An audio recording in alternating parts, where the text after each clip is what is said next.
Leni ako. Leni ako. Leni. Leni ako. Pinklawan. Whew. Sarap ng exercise ko. Nangampanya na ako kay Leni. Exercise pa. You know, nalagay ako ng fertilizer dito sa aking mga favorite plants. Kalamansi. Alam niyo kung bakit? Ito oh. Tingnan niyo. Oh, napeste yung bunga ng unang pabulaklak ko. Ito yung, oops, supposed to be pasunod na bunga pero pinirwisyo ng insekto nung sunod-sunod na pag-ulan. Almost straight the whole week, ulan lang ng ulan, kaya yung mga bunga ng aking kalamansi nagsilaglagan, bira. You know, yan o. Oh. Ang may tira nito ay yung mga rice bugs at saka fruit fly. Oh. Pansinin nyo. Kaya huwag kayong magtaka bakit mga lang kalamansi ngayon. Sa LCC, wala pang 1/4. Wala pang 1/4 kilo 115 pesos. Ang sarap ng presyo. Kaso, yan o, tingnan nyo oh. Wala kang gaano mapapansin na bunga oh. Pinitasan na namin to the other day. O kahapon. Kahapon ba yun? O the other day. Kapitas kami ng 20 kilos lang. Dito sa 80 puno. O 80 kilos at 80 puno. Ibig sabihin napakakunti na lang ng bunga. Kasi kung talagang matindi yung bunga nito kapag nasa season, yung isang puno na yan ay pinipitasan namin ng more than 10 kilos. So, more than 10 kilos ang bunga niyan. Pero ngayon, pinitasan namin ng 20 kilos yung buong 80 na puno. You see? Huwag kayong magtaka kung bakit mahal ang presyo ng kalamansi ngayon. Dahil ubos yung bunga. Kaya ito yung ginagawa ko. Ilalagay ng urea fertilizer, pampabulaklak. Urea, pampabulaklak. Kasi ang sikreto sa kalamansi, kung gusto mong pabulaklakin, patalbosin mo muna. Doon sa mga bagong talbos na lalabas, doon mamumukad ka ng bulaklak. Yan ang sikreto ng kalamansi. Sinasabi ko na pambihira. Tapos magsisipagtanim kayo. Pag marami na yung production, babagsak yung presyo. Yan o. Actually, 2 days ago, punong-puno to ng tubig. At kahapon, malakas pa yung ulan. Sa tingin ko, kahapon matindi pa yung tubig dito. Pero nag-subside na siya. Yan. Dahil sa nakapagpatanim na tayo ng palay doon. Yan. Nakatanim na ng palay. Sa mga hindi kasi nakakaintindi ng farming, sa pagtatanim ng palay, kapag naputik na, sinabing na bagbag na, nahaman.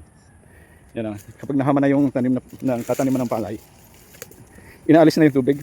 Binabarahan na yung tubig na papasok sa palayan. Tulad dyan. Yan. Wala nang pumapasok ng tubig galing sa irrigation. Tapos kahapon, kahit malakas yung ulan, ay tinamnan na to. Yan. At nag-spray din ng pamatay kohol. Kaya ngayon nangangamoy na yung kohol, nabubulok na. At wala nang tubig na pinapapasok. Tuyong-tuyo na siya. Yan. Then, after 5 days, maglalagay na ako ng fertilizer, urea. Para mas lalong bumilis yung pagbuhay ng palay. Yung pagtubo ng mga ugat. Yan. After 5 days na. Minsan, kapag maganda yung panahon, after 3 days, lalagyan na ako ng urea fertilizer sa palay, parang side dress. Yan. And then, uulitin ko yun after 3 weeks. After 21 days, lagay ulit. Then, yung last na paglalagay ng fertilizer ay sa pangalawang buwan. 60 days after transplanting. Yun. So, yun yung last. Sa umpisa, urea lang. Sa pangalawa, urea pa rin. Sa pangatlo, combination na, 50-50 ng triple 14 at saka urea. Kapag may allowance pa yung budget ko, bibili ako ng kalahating sako ng potassium pula na fertilizer. So, ang magiging ratio niya dito sa kalahating hektarya ay doon sa final na paglalagay ng fertilizer, isang sakong urea, isang sakong triple 14, kalahating sakong potassium. Yan. On the second month. On the second month, which is the last fertilizer application. Yung iba, pinapasobrahan pa ng 30 days, mga 35 o hanggang 40 days yung paglalagay ng fertilizer. Pero habang lumalapit doon sa pag-uuhay ng palay, paunti na yung urea. Huwag ka na maglalagay ng maraming urea. Sapagkat pag dinamihan mo yung urea, kakapal yung dahon. Yun ang prone sa apla. Yun sa pagbagsak ng palay kapag may, alimbawa, may hangin na malakas at saka malakas din yung ulan. Dadapa yung palay kapag masyadong makapal yung dahon. So yun ang sikreto. Ako kasi palagi akong kahalili ng tatay ko sa paglalagay ng fertilizer mulang bata pa ako. So, nung ako na yung nagmamanage nito, kabisado ko na. So, ulitin ko, ang paglalagay ng fertilizer sa palay, umpisa, lahat urea.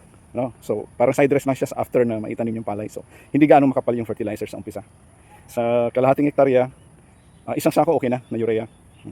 And then sa pangalawang application, after 3 weeks, maglalagay na ako ng doble na urea, 2 sako. Isa't kalahating sako ng urea at saka kalahating sako ng triple 14. I-mix ko yun sa pangalawang application ko. Then sa final application, which will be on the 2.5 months, ay pang finale na. Hindi na ako gaano maglalagay ng urea. Kalahating urea, isang sakong triple 14, kalahating sako ng potassium. Yan. Tapos hahaluin yun. Tapos yun ang final na application ng fertilizer sa palay. Hanggang sa mamunga at saka anihin. Okay? Pero dito sa kalamansi, pagkatapos na napabunga natin, papatuyuin muna natin. Patuyo. And then, spray tayo ng pamatay damo. And then lagay ng patubig. Patubig muna. Yan. Patubig tayo ng mga overnight. Talagang babad na babad sa tubig. And then apply ng urea fertilizer. Sa bawat puno, estimate ko dito mga 300 grams to 1 kilo. 300 grams to 1 kilo. Depende sa laki ng puno. Kapag ganito malaking puno, mga 1 kilo yan. Spread out hanggang dyan sa... Kasi ito may mga plots na tinamnan ko noon ng talong at saka pinya. Ngayon yung pinya tumatanda na. So, yung ugat ng kalamansi hanggang nandyan na. Spread out na talaga. Hanggang sa ilalim ng plots. Puro na yan ugat ng kalamansi. Kaya pwede yung lagyan ng fertilizer. Yan. Tapos, lalagyan mo yan. Lahat yan, lalagyan. Yan. Okay. Lahat yan, lalagyan ng urea. And then, kapag medyo mainit yung panahon bukas, magpapapasok ako ng tubig para hindi mag-evaporate yung natunaw na fertilizer. So, tulad yan. Natuyo na yung tubig, di ba? Medyo basa pa yung lupa. Yan. So, matutunaw pa itong urea at masisipsip ka agad ng ugat. Pero yung mga nandito sa ibabaw ay matutunaw, pero kapag mainit bukas, tatamaan to ng init ng araw at mag-evaporate lang, hindi mapapakinabangan ng kalamansi. So ang mode of action ko nito bukas, kahit ngayong gabi, tingnan ko, kapag may dumaloy na tubig sa irrigation, papapasukin ko dito sa kalamansian ko para matunaw lahat ng fertilizer at mag-absorb sa lupa at masipsip ng halaman. Okay, so pagkatapos nyan, nalagyan na ng fertilizer, after 2 weeks, i-spray tayo ng pampabulaklak na. Kasi meron ng mga lalabas din ng mga bagong sanga at bulaklak tulad niya. Ito. Kahit matandang sanga, lumalabas yung bulaklak. Yan. Pero mas maganda kapag lumabas yung mga bagong talbos tulad nito. Yung napitasan ng bunga. Ito, kikita nyo? Yan. Napitasan ng bunga, lalabas yung bagong bulaklak. So para lumusog yung talbos na yan, kinakailangan masipsip niya yung urea, yung mataas yung nitrogen. At lulusog yung mga bagong sanga na yan. At dyan lalabas yung mga bagong bulaklak. Yan. So, mayroon pang mapipitas namang ilan na bunga. Yan o. Malalaki na. Kita nyo? Yan. Pero kailangan ko na itong mapatalbos ng panibago at mapabulaklak. Ito, usually, ito, mayroon nang lumalabas na bagong maliliit na bulaklak. Dahil last week nag-apply ako ng triple 14 dito. So, pangalawang application ko na to ng fertilizer sa dalawang magkasunod na linggo. Hindi ko na sinunod yung supposed to be program ng paglalagay ng fertilizer dahil masyadong malakas yung ulan ng mga nakalipas na araw. Kaya ang nilagay ko triple 14. Yan. Ngayon, humina na yung bagsak ng ulan, maganda na yung panahon. Dagdag ako ng urea para lumusog yung halaman at magkaroon ng mga bagong talbos. And then, kung napapansin nyo, after 2 weeks, ay tumubo ulit yung mga damo. So, nag-spray na ng herbicide dito. Pero dahil sa sunod-sunod na pag-ulan, just after 2 weeks, buhay na naman yung mga damo. Yan. So dito sa parte na to medyo hinahawanan ko.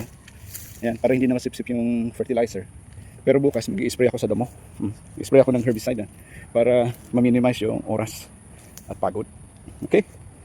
And then, kapag may bulaklak na. Yan. Every 3 days okay, maximum 5 days mag-i-spray tayo ng foliar fertilizer para masuportahan yung pangangailangan sa nutrients ng halaman. Ibig sabihin na masuportahan, maliban dun sa nasisipsip ng ugat na pataba sa lupa, ay yung foliar fertilizer ay didikit dito sa ilalim ng dahon at makakatulong para mabuo yung mga bunga dito sa bulaklak na to. Yan. Para hindi yan ma-abort. Yan, hindi maglaglagan yung mga bulaklak. Kikita nyo? Ito. Yan. Mga bulaklak na yan. Okay? So yan ang programa sa pag-develop ng bunga ng kalamansi. Kailangan talaga spray ka ng pesticide, pinaghalo na yun ng pesticide at foliar fertilizer para mabuo yung bunga. And then once na mabuo na yung bunga, mayroon ng mga maliliit na bunga na tingnan ko kung may ipapakita ako sa inyo. Tingnan ko. Yan, ito yung maliit na bunga. Ito, pwede na natin itong patuloyin sa pamamagitan ng pag-spray ng pesticide every 3 weeks. Yan. Kahit anong uri ng pesticide, lalo-lalo yung medyo mabaho, tulad ng Malathion, Perfectation. Yan, yung Simbos hindi ganong mabaho pero may amoy din. So, marirepel na yung peste at pag tinamaan yung peste, mamamatay din. Okay? Hanggang sa mabuo yung bunga. So, at least every 5 days, spray ng pesticide. Hahaluan mo na rin ng konting foliar fertilizer na kumpleto. Kahit anong uri ng foliar fertilizer, search niyo sa Lazada, ang daming uri ng foliar fertilizer. Yeah. So, ihalo mo na yun sa pesticide. And then, spray mo every 5 days. Spray. Hanggang sa mabuo yung bunga. Then, magpapalaki ka na ng bunga hanggang 2.5 months mula bulaklak. 2.5 months. And then, on the 3rd month, pwede ka na magsimulang mamitas. Yan ang sikreto sa pag-alaga ng kalamansi. Okay? So, yan mga kaibigan. Lagay pa tayo ng fertilizer hanggang sa makumpleto natin to kasi medyo bumababa na yung araw, baka abutan tayo ng gabi. Alright, bye-bye. God bless.